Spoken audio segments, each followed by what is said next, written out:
नमस्कार दोस्तों, आज के वीडियो में हम एक ऐसे किले के बारे में पढ़ेंगे जिसे भारत की सबसे डरावनी जगहों में जाना जाता है।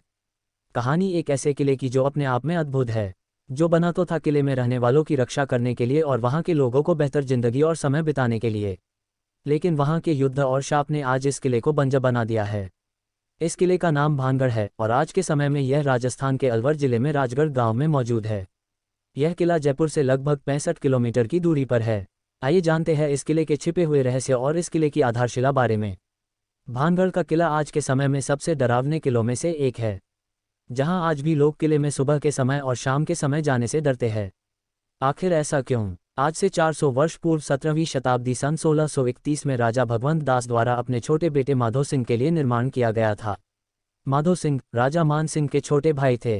राजा मान सिंह आमेर राज्य के राजा थे। राजा मान सिंह अकबर के दरबार में नवरत्नों में से एक थे। इस किले में एक साधु बाबा बालक नाथ रहते थे। उन्होंने इस किले के निर्माण के समय राजा से कहा था कि यहाँ इस किले पर कोई भी घर उसके निवास से बड़ा नहीं होना चाहिए। यदि ऐसा होता है तो इस किले के साथ साथ यहाँ रहने वालों का भी सर्वनाश हो जाएगा। राजा माधो सिंह की मृत्यु के पश्चात उनके पुत्र छत्र सिंह ने राज्य को संभाला। राजा छत्र सिंह के राज्य में सब कुछ सामान्य था और उनके एक रानी के पुत्र अजब सिंह और दूसरी रानी के एक पुत्री राजकुमारी रत्नावती थी। राजकुमारी रत्नावती बहुत ही सुंदर और प्रतिभावान थी। सभी राजाओं ने उन संत की आज्ञा का पालन किया, लेकिन राजा अजब सिंह ने उन संत की आज्ञा का पालन नहीं किया और भानगढ़ के किले में उन संत के निवास से भी ऊंचे भवन का निर्माण कराया, जो उस शाप के विपरीत था कि अगर किसी भवन की छाया उनके निवास स्थान पर पड़ेगी तो किले का पतन प्रारंभ हो जाएगा। और हुआ भी वैसे ही। राजा अजब सिंह के द्वारा बनवाया गया एक और किला, जिसे अजबगढ़ के किले के नाम से जानते हैं, और अगले दिन ही अजबगढ़ की सेना और भानगढ़ की सेना एक दूसरे के सामने थी और भानगढ़ किले के सारे लोग मारे गए, जिनमें राजकुमारी रत्नावती भी शामिल थी।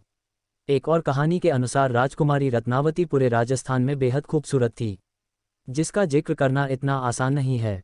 उन्हीं के खूबसूरती के पीछे एक तांत्रिक मंत्रमुग्ध हो गया। उसने कई बार राजकुमारी का पीछा किया और उन्हें अपने प्रेमजाल में फंसाने की कोशिश करता रहा, लेकिन वह हर बार अपनी कोशिश में विफल हो जाता। वह हर बार किसी न किसी तंत्र की मदद लेता। एक बार उसने रानी को उनके इत्र में अपने तंत्र से मिलाकर एक नया इत्र बनाया, जिसको लगाते ही राजकुमारी उसके वश में हो जाती। लेकिन राजकुमारी को उसकी चाल का ज्ञान हो गया और उन्होंने वह इत्र की शीशी को फेंक दिया।